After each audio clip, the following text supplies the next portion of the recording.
Pour redimensionner une photo, alors on va partir du principe que vous avez réussi à mettre la photo sur votre ordinateur dans un dossier que j'ai appelé moi nouveau dossier. Par exemple, je vais prendre cette image 9763 qui, si je survole l'image, fait une taille, on voit, de 5,57 mégas. Alors cette taille est vraiment trop importante pour la mettre sur le site du collège.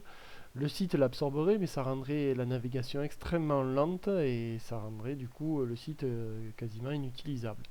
Donc il va falloir redimensionner cette image. On voit que les dimensions sont de 3888 par 2592.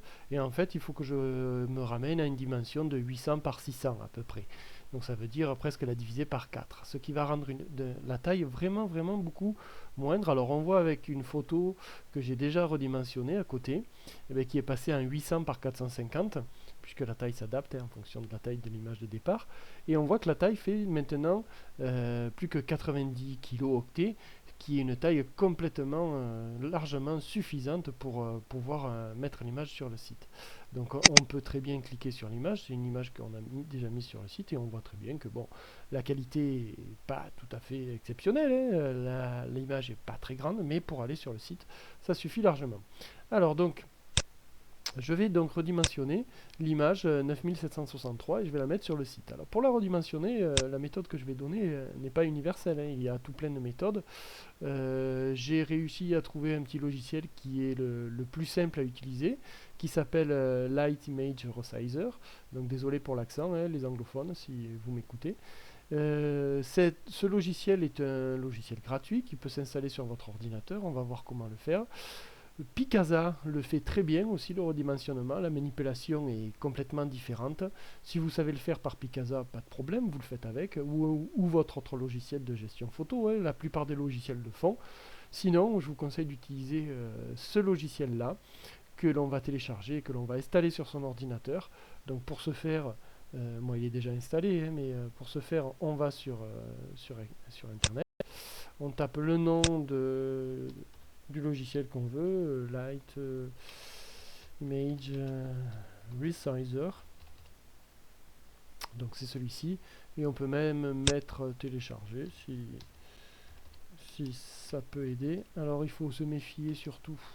Il faut se méfier surtout des sites qui proposent des téléchargements un peu particuliers. Moi je vais généralement sur celui-là qui est assez sécurisé. Mais bon, on peut peut-être essayer ce site-là. Donc vous allez sur ce lien.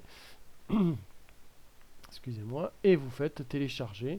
Donc vous allez lancer le téléchargement de ce logiciel. Vous voyez que sa licence est gratuite, donc il n'y a absolument aucun problème. Et vous allez l'installer sur votre ordinateur. Une fois qu'il sera installé, vous obtiendrez une icône sur votre bureau qui est celle-ci. Donc pour l'ouvrir, on double-clique et une petite fenêtre va apparaître. Donc là, évidemment, on me propose de cotiser, on va éviter puisque c'est pas le but de la chose. Donc, je ne veux pas acheter la version complète. Apparemment, j'ai dû le fermer. Donc, je le réouvre. Petite erreur de manipulation. Voilà. Donc, voilà, il fallait attendre continuer. Désolé. Donc, je continue. Voilà. Donc, j'arrive à cette petite fenêtre qui est le logiciel en lui-même et qui est tout simplement un glisser-déposer des images.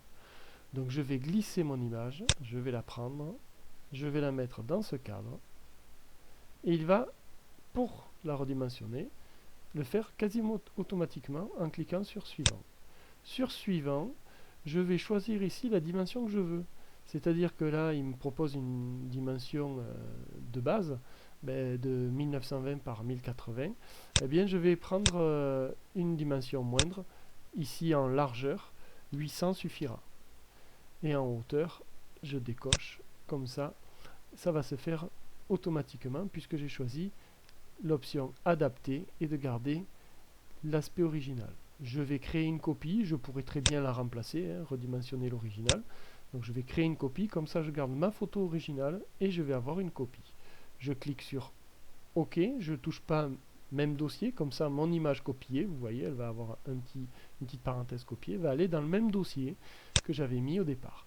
Je clique sur OK, le logiciel travaille, boum, voilà, c'est très rapide. et je clique sur fermer. Donc mon logiciel ne me sert plus. Voilà, je quitte les pages publicitaires, il en faut un petit peu. Et je vois donc dans mon même dossier l'image de départ qui est la 9763 en la survolant, elle fait toujours 5,57 mégaoctets et pour une dimension énorme. Et je vais dans mon image 9763 mais copier et je vois que maintenant elle fait 800 par 533 et plus que 184 kilooctets. C'est cette image là que je vais pouvoir intégrer à mes messages car elle est beaucoup plus légère. Voilà pour ce tutoriel de redimensionnement d'image. Au suivant.